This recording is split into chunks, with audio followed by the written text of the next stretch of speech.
Hello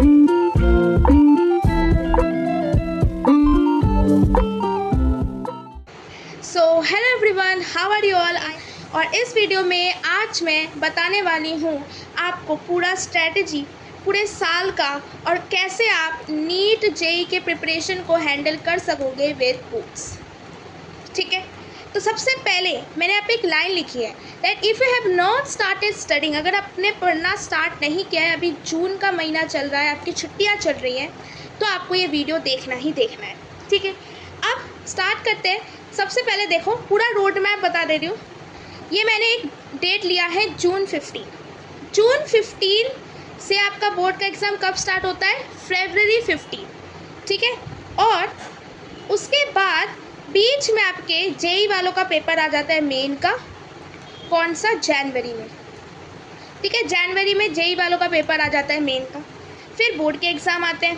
फिर अप्रैल में दूसरा अटैम्प्ट होता है जेई मेन का, और फिर मई का फर्स्ट संडे में नीट एग्ज़ाम आता है, और उसके बाद जो है मई में ही आपका जेई एडवांस आ जाता है। ये टोटल आपका पूरे कॉम्पिटिटिव एग्ज़ाम्स का है। अब देखो, मुझे तो ये नहीं पता अबाउट द पीसीएम वालों का और भी क्या क्या देते हैं कॉम्पिटिटिव एग्जामिनेशन। अगर मैं पीसीबी वालों का बताऊँ तो एक वो दे सकते हैं एम्स का exam, AIIMS BSc nursing, AIIMS paramedical का एग्ज़ाम दे सकते हैं। ठीक है, वो देख सकते हैं आइज़र का, जो आइज़र वाला होता है इंस्टीट्यूट, उसका एग्ज़ाम दे सकते हैं, और उसके साथ साथ सीयूईटी का एग्ज़ाम दे सकते हैं। तो ये सारे जो है, ये सारे एग्ज़ाम से आप प्रिपेयर करोगे। ठीक है, अब मई में ही आपका सीयूईटी भी हो जाएगा। आई थिंक आइज़र का एप्टीट्यूड टेस्ट जून में या फिर मई में होगा, मुझे याद नहीं है, और एम्स का आपका जून में होता है। ठीक है, अब पूरा मैं अगर स्ट्रेटेजी बताऊँ कि आपको कैसे प्रिपेयर करना है। देखो, सबसे पहले प्रिपेयर योरसेल्फ अभी से आपको स्टार्ट करना है। जून का महीना है, जून से ही आपको सब कुछ स्टार्ट कर देना है। और मैं एक चीज़ बताऊँगी, ये आपको बहुत इम्पॉर्टेंट ध्यान रखना है कि कभी भी आप किसी के लिए भी प्रिपेयर करो, आप किसी के लिए भी प्रिपेयर करो, प्रिपेयर आपको अच्छे से ही करना है। जैसे आप अगर जेई के लिए प्रिपेयर कर रहे हो या नीट के लिए कर रहे हो, तो जब आप प्रिपेयर करोगे तो आपके माइंड में होना चाहिए कि ये 12th का जो भी सिलेबस कर रहे हो वो बोर्ड में भी आएगा। तो आप क्या करोगे? दोबारा पढ़ के प्रिपेयर नहीं करोगे। जेई नीट में एक बार ही पढ़ोगे 12th का, और उसी से ही आपका बोर्ड भी हो जाना चाहिए। बस बोर्ड में क्या होता है, एक्स्ट्रा आपको थोड़ी रिटन प्रैक्टिस की ज़रूरत होती है, वो मैं बता दूंगी कब आपको करना है। मतलब पढ़ना आपको एक बार ही है अच्छे से। ठीक है, दोबारा पढ़ोगे टाइम वेस्ट हो जाएगा, क्योंकि देखो जेई नीट में जो आपका 12th का सिलेबस है वही बोर्ड का है। अब फ़ायदा आपको ये होगा, बोर्ड में कुछ एक्स्ट्रा नहीं पढ़ना, शायद तो डिलीटेड वाले, और डिलीटेड वालों को आपको जेई नीट में पढ़ना होता है। तो आप सब कुछ अगर पढ़ लोगे जेई नीट में, तो बोर्ड आपके लिए तो आसान होना चाहिए। बस मेन मुद्दा ये आता है कि रिटन प्रैक्टिस नहीं हो पाती, वो मैं आपको बता दूँगी। ठीक है, अब आते हैं मेन टॉपिक पे, how to prepare for both JEE NEET and books. ठीक है, ये आई थिंक मेरा वीडियो का टाइटल लिखा है मैंने, कि कैसे एक साथ आपको प्रिपेयर करना है। सबसे पहली चीज़ जो मैंने बताई थी कि दोनों के लिए आपको पढ़ाई करनी है एक साथ। आपको कंसेप्ट अंडरस्टैंड करना है, जितना भी कंसेप्ट होता है, फिजिक्स में है, बायो में है, केमिस्ट्री में है, कंसेप्ट को अच्छे से समझना है। अगर आप कंसेप्ट अच्छे से समझ पाओगे तो कोई भी क्वेश्चन आपसे ईजिली सॉल्व हो जाएगा। ठीक है, वो बोर्ड का भी होना। ठीक है, उसके बाद आप क्वेश्चन प्रैक्टिस पे आते हैं। अब बोर्ड के लिए चाहिए होता है सब्जेक्टिव क्वेश्चन की प्रैक्टिस, और नीट के लिए चाहिए होता है ऑब्जेक्टिव की। तो बोर्ड का सब्जेक्टिव कब प्रैक्टिस करें और नीट का कब करें? मेरा सजेशन ये रहेगा, माय सजेशन विल बी, कि आप जब क्वेश्चन प्रैक्टिस करोगे तो एमसीक्यू के हिसाब से क्वेश्चन प्रैक्टिस करो। एमसीक्यू के हिसाब से मतलब मैं बता रही हूँ कि नीट जेई में जैसे आप पेपर में लिखते हो कि एक आपको शीट मिलती है, रफ शीट, उसमें आप एमसीक्यू जैसे सॉल्व करते हो, वैसे आपको सॉल्व करना है। अब एक्चुअली में कोई भी क्वेश्चन आप जब सॉल्व करते हो ना, तो आपके दिमाग में ये होना चाहिए कि आप क्वेश्चन इसके लिए नहीं सॉल्व करिए कि नीट में आएगा, आपको इसी के लिए सॉल्व करना है जिससे कि आपका कंसेप्ट अच्छे से समझ में आए। ठीक है, कोई भी क्वेश्चन आप सॉल्व कर रहे हो। अब क्वेश्चन सॉल्विंग आपको एमसीक्यू पैटर्न में करनी है। ठीक है, जैसे रफ शीट में करते हो, और टाइमर को सेट करके करना होता है हमेशा। 1 मिनट का टाइमर तो मैक्सिमम है। नीट में तो वो ओएमआर फिलिंग में भी टाइम चला जाता है, तो उसमें कम हो जाती है टाइमिंग। तो टाइमर सेट करके आपको सॉल्व करना है। अब जब आप सॉल्व करोगे तो ये ध्यान में रखना कि ये अगर जेईई नीट के क्वेश्चन है तो हो सकता है ये बोर्ड में भी आ जाए, क्योंकि इस साल तो आया था। तो हमेशा जब भी सॉल्व करो एक कॉमन दिमाग में रख के करो कि मुझे ये सीखना है क्वेश्चन, ऐसा नहीं कि मैं जेईई के लिए प्रिपेयर कर रहा हूँ या नीट के लिए, बोर्ड के लिए। ठीक है, अब यहाँ पे नेक्स्ट है कि आप बोर्ड का क्या करें। बोर्ड में तो रिटन प्रैक्टिस चाहिए। तो दो तरह के बच्चे होते हैं, जिन्होंने ऑनलाइन कोचिंग ले रखी है, जिन्होंने ऑफलाइन कोचिंग ले रखी है। जो ऑनलाइन कोचिंग वाले हैं उनको टाइम नहीं मिलता, वो मुझे पता है, क्योंकि ऑनलाइन कोचिंग वाले ज़्यादातर स्कूल जाते हैं। तो क्या करना है, सैटरडे को पढ़ाई होती नहीं है स्कूल में, छुट्टी ले लो। अगर नहीं ले सकते कोई बात नहीं, संडे को आपको संडे को जो है प्रीवियस ईयर क्वेश्चंस करने हैं बोर्ड के। ठीक है, आपको संडे को प्रीवियस ईयर क्वेश्चंस करने हैं बोर्ड के, बस सिंपल, और कुछ नहीं करना। और उसी के साथ आपको रिटन प्रैक्टिस करनी है। अब मैं फिर से बता रही हूँ कि रिटन प्रैक्टिस का मतलब है सही से आंसर फ्रेम करके आपको लिखना है। आंसर को फ्रेम करके अच्छे से शीट पे लिखना है। ठीक है, और प्रीवियस ईयर क्वेश्चन मैं आपको दे दूंगी, डोंट वरी। मैंने आपके बायो का भी दे दिया है, फिजिक्स का भी दे दिया है, केमिस्ट्री का दे दिया है, चैप्टर 1 और 2, और भी मैं अपलोड कर दूंगी धीरे धीरे। ठीक है, तो इम्पॉर्टेंट क्या है कि आपको डेली जो आप लेक्चर ले रहे हो उसमें आप जेईई नीट की प्रिपरेशन करो। सैटरडे संडे जो है, या फिर छुट्टियों में आपको बोर्ड के प्रीवाईक्यूज बैठ के लिख के सॉल्व करना है। और अगर आपको आंसर राइटिंग में कोई भी दिक्कत आती है तो प्लीज़ कमेंट में बताना, मैं इस पर अच्छे से वीडियो बना दूंगी कि आंसर राइटिंग कैसे करनी है। ठीक है, अब आते हैं नेक्स्ट टाइप के बच्चे जो ऑफलाइन कोचिंग में जाते हैं, वो भी सैटरडे संडे को कर सकते हैं। ठीक है, अब यहाँ पे एक और टिप लिखी है कि स्कूल वाले बच्चे तो सैटरडे संडे को करेंगे, साथ साथ में उनके स्कूल में फ्री पीरियड होता है पक्का, कुछ ना कुछ तो फ्री पीरियड आपको मिलेगा ही, तो उसको आपको बोर्ड्स के लिए यूटिलाइज़ करना है। अब कैसे, प्रीवियस ईयर तो मैं आपको पीडीएफ दे रही हूँ, कैसे सॉल्व करोगे, कुछ नहीं, जो आप एनसीईआरटी कैरी करना, हमेशा एनसीईआरटी के जो पीछे के क्वेश्चंस होते हैं उससे कोई लिखने की प्रैक्टिस कर लेना। बस आपको प्रैक्टिस की ज़रूरत है। अगर कंसेप्ट अच्छे से आता है, सब कुछ अच्छे से आता है, बस आंसर राइटिंग में दिक्कत आ रही तो कोई बात नहीं, आंसर राइटिंग सीख लो कैसे लिखनी है। बोर्ड में रिप्रेजेंटेशन मैटर्स।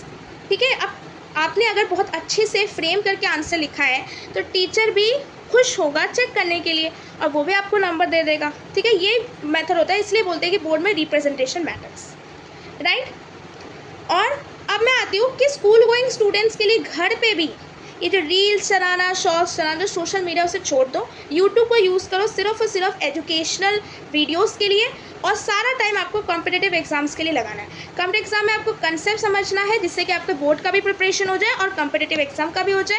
रिटन प्रैक्टिस आपको फ्री टाइम में या फिर सैटरडे संडे करना है। ठीक है, अब आते हैं नेक्स्ट। अब नेक्स्ट मैं आपको अपना टाइम टेबल बताने वाली हूँ कि मेरा क्या टाइम टेबल था, क्योंकि मैं थी एक स्कूल गोइंग रेगुलर स्टूडेंट, और बहुत सारे बच्चों का मेरे पास मतलब कमेंट आए थे जब मैंने अपना रिजल्ट दिया था कि कैसे आप मैनेज करते थे। तो ये मेरा टाइम टेबल है। अब देखो, सबसे पहले जो स्कूल डेज थी, यानी जिस दिन मैं स्कूल जाती थी, तो स्कूल मेरा 8 से 2 था, तो 6 बजे उठ जाती थी मैं, कभी पहले नहीं उठती। 7-8 बजे एकदम फ्रेश होकर प्रिपेयर करती थी फॉर द स्कूल, और फिर 8 से 2 बजे आपका स्कूल चलता था। स्कूल में भी कुछ ना कुछ फ्री पीरियड मिल जाते थे, और उस फ्री पीरियड में कुछ फ्री पीरियड में मैं ऐसे फालतू का टाइम वेस्ट करती थी, सच में बता रही हूँ, और कुछ में मैं अपना होमवर्क जो है और जितना भी स्कूल का काम रहता है वो करती थी, या फिर पढ़ाई कर देती थी कुछ ना कुछ। ठीक है, उसके बाद आपका आता है 2 से 3 बजे। 2 से 3 बजे आने जाने में लग जाता है, 2 से 3 बजे आपका आने जाने से लग जाता है, और फिर 3 से 4 बजे फ्रेश अप में लग जाता है, फिर खाना वाना खाना होता है कुछ। ठीक है, फिर मैं क्या करती थी, 4 बजे से 6 बजे एक पावर नैप लेती थी। मैं ऑनलाइन क्लास नहीं अटेंड करती थी इस टाइम पे, जो मेरा ऑनलाइन क्लास चलता था 4 बजे से। उसके बाद 6 बजे उठ के 6 बजे एकदम फ्रेश होके 6 से 8 जो 4 वाला ऑनलाइन क्लास था उसके मैं क्या करती थी, उसका जो दूसरा वाला है 6 से 8 बजे जो क्लास होती थी उसके मैं ऑनलाइन क्लास लेती थी, और 4 बजे वाले का जो क्लास था वो रिकॉर्डेड देखती थी मैं 8 बजे से 10 बजे, 2 घंटा करके। और इसमें भी बहुत सारे स्टूडेंट्स का डाउट रहता है कि रिकॉर्डेड देखो, कुछ भी देखो, नोट्स बनाते बनाते तो 4 घंटे लग जाते हैं। भाई नोट्स जो बनाना है इतना सजा के नहीं बनाना है, फिर से बता रही हूँ, कभी भी नोट्स बनाओ इतना डेकोरेटिव बनाओ, सिंपल बनाओ जिससे समझ में आ जाए, और इसमें टाइम कंजप्शन कम हो, आपका टाइम बचे। फिर बार बार आप लेक्चर को देखोगे तो कोई फ़ायदा नहीं होगा रिकॉर्डेड का। और मैं लाइव को ज़्यादा प्रेफर नहीं करती थी क्योंकि लाइव में भी कुछ ना कुछ टाइम वेस्ट होता था, ठीक है। इसलिए मैं एक लाइव देखती थी और एक रिकॉर्डेड देखती थी, जिससे मेरा मैनेज हो जाता था। फिर आपका 10 बजे से 10:30 बजे जो है जितना भी ऑनलाइन क्लास का क्या करवाया है वो रिव्यू करती थी, और इसमें डीपी भी जो मिलते थे वो मैं प्रैक्टिस करती थी, लेकिन किसी किसी दिन मिस हो जाता था। ये मेरा सच्चा मतलब माई ऑनेस्ट काम है, मैंने बता दिया कि मेरा मिस होता था। उसके बाद 10:30 से 11 फिर डिनर, और 11 से 12:30 तक या फिर 12 तक ज़्यादा टाइम होता था, 12:30 नहीं चलता था, 12 तक 1 घंटा जो है स्कूल होमवर्क और स्टडी में चला जाता। स्टडी मतलब जो स्कूल में पढ़ाया जाता है वो सारा देख। लेकिन अगर मैं सच में बताऊँ, रिवीजन का टाइम नहीं मिलता था यहाँ पे। तो वो कब मैं करती थी? मैं करती थी सैटरडे, संडे या फिर हॉलीडेज़। सैटरडे को मैं ज़्यादा स्कूल जाती थी, किसी किसी दिन नहीं जाती थी। तो हॉलीडेज़ में मुझे बस क्या करना था, रिवीजन करना था और मुझे क्वेश्चन प्रैक्टिस करनी थी। उसमें सुबह 9 बजे से 2 बजे कितना होता है, 9, 10, 11, 12, 13, 14, 6 घंटा स्टडी। फिर शाम को इवनिंग में 6 से 7 स्टडी। सैटरडे को ऑनलाइन क्लास होती थी तो वो मैं ले लेती थी, और संडे को जो है वो ऑनलाइन क्लास नहीं होती थी, और संडे का ये था। समझ में आ गया टाइम टेबल? अब आपको अगर ये फॉलो करना है आप कर सकते हो, ठीक है। रिवीजन के लिए आपको हॉलीडेज़ को देना होगा, कहीं घूमने जाने का कुछ प्लान मत बनाना। मैंने भी बनाया था, मैं सच में बता रही हूँ, लेकिन फिर बाद में पता चला कि वो बहुत सारे दिन जो है मेरे वेस्ट हुए। तो स्कूल डेज़ का बता दिया मैंने, हॉलीडेज़ का बता दिया, समझ में आ गया। आप ये टाइम टेबल फॉलो कर सकते हो। अगर मैं आपको बताऊं कि मेरा टाइम टेबल आइडियल नहीं है, मेरा एक कस्टमाइज टाइम टेबल है, इसीलिए आप अपना भी एक टाइम टेबल बना सकते हो जो कि इफ़ेक्टिव हो, या फिर थोड़ा दिमाग चला के बना लेना, या फिर चैट जीपीटी से पूछ लेना, एआई से पूछ लेना, अपने सारे प्रेफरेंस बता देना कि मैं डिनर कब करता हूँ, लंच कब करता हूँ, तो वो अच्छे से बना देगा, ठीक है। अब आते हैं नेक्स्ट। तो ये मैंने बता दिया कि आपको कैसे हैंडल करना है कॉम्पिटिटिव एग्ज़ाम्स और बोर्ड्स। तो मैं एक बार समराइज़ कर देती हूँ। जब भी पढ़ो जेई नीट के लिए, कॉम्पिटिटिव एग्ज़ाम्स के लिए, तो आपको एक बार में ही समझ लेना है और एक बार में बोर्ड्स के लिए भी प्रिपेयर करना है, ठीक है। और जो क्वेश्चन प्रैक्टिस होता है जेई नीट का, वो आपको डेली करना है जब आप लेक्चर देखते हो या फिर ऑफलाइन कोचिंग में करते हो। और बोर्ड के PYQs जो है, एक मिनट, बोर्ड के PYQ जो है वो आपको छुट्टियों में करना है। अभी नहीं बोल रहे हो, अभी आपके पास छुट्टी है, अभी आप बोर्ड के PYQ करो। ये तभी, ये आपका जुलाई से मैंने बोला है कि जुलाई से आपके स्कूल खुल जाएंगे जो स्कूल गोइंग है, ठीक है। और ऑफलाइन कोचिंग में आई थिंक इंटेंस हो जाती है, तो तब आपको छुट्टियों में बोर्ड्स के PYQ करने हैं। तो यहाँ पे देखो भाई, जून 15 में 15 दिन बचे हैं हॉलीडेज़ के लिए, ठीक है। जेई नीट की तो स्टडी करनी है, साथ साथ में बोर्ड्स की भी करनी है, और अभी आपको PYQ करनी है और PYQ मैं प्रोवाइड करती हूँ, ठीक है। अभी से ही आपको स्टार्ट करना है। अब मैं आपको बता देती हूँ यहाँ पे, ऑनलाइन कोचिंग वाले भाई अभी लेक्चर देखो, DP भी देखो, साथ साथ में बोर्ड के PYQ करो विद रिटन प्रैक्टिस अभी के टाइम पे। और जो ऑफलाइन जा रहे हैं अभी, उनके लिए आपको क्या करना है, कोचिंग में ही जो जेई नीट के लिए पढ़ा रहे हैं वह इसी को ही उस कोचिंग में ही अच्छे से समझ के घर लौटना है। फिर घर आओगे फिर भूल जाओगे, ऐसा नहीं करना है आपको। और बोर्ड के PYQ कब करने हैं, you have to do in home, वो आपको घर पे जो है करना है बोर्ड के PYQ, ठीक है। जुलाई, अब ये है जून के लिए, पहला वाला जो मैंने बताया था वो जून के लिए बताया था। अब मैं बता देती हूँ जुलाई के लिए क्या करना है। जब आपके स्कूल खुल जाएंगे तो स्कूल गोइंग के लिए स्कूल का पढ़ाई स्कूल में ही करना है, ठीक है। घर पे आके आपको जेई नीट की प्रिपरेशन करनी है। छुट्टियों में हॉलीडेज, संडे, सैटरडे में जेई नीट के क्वेश्चन प्रैक्टिस प्लस 2 से 3 घंटे बोर्ड का प्रैक्टिस करना है। और अगर आपको आंसर राइटिंग चाहिए तो फिर से बता दो, मैं आप वीडियो बना दूंगी। सब्जेक्ट वाइज प्लान बताओ तो जुलाई से, जब से आपके स्कूल खुल जाएंगे, ठीक है, जुलाई से आपको लग जाना है डेली आपको फिजिक्स, केमिस्ट्री, बायो पढ़ना है। फिजिक्स केमिस्ट्री के क्वेश्चन प्रैक्टिस करनी, अगर नहीं कर सकोगे कोई बात नहीं, थ्योरी की रीडिंग लगा लेना डेली कुछ ना कुछ, और उसका भी आप प्लान बना सकते हो, लेकिन ये प्लान कस्टमाइज होता है, ठीक है। कोई ऐसा जनरलाइज प्लान बना सकती हूँ मैं, लेकिन जब मैंने बनाया था मेरे टाइम पे तो मैं फॉलो नहीं करती थी, मैं रैंडमली पढ़ती थी जो कि ज़रूरत था मुझे। उसके बाद बायो का कुछ ना कुछ चैप्टर रीडिंग लगाना है, साथ में आप बोर्ड्स के PYQ भी देख सकते हो या फिर नीट के MCQ प्रैक्टिस कर सकते हो, ठीक है।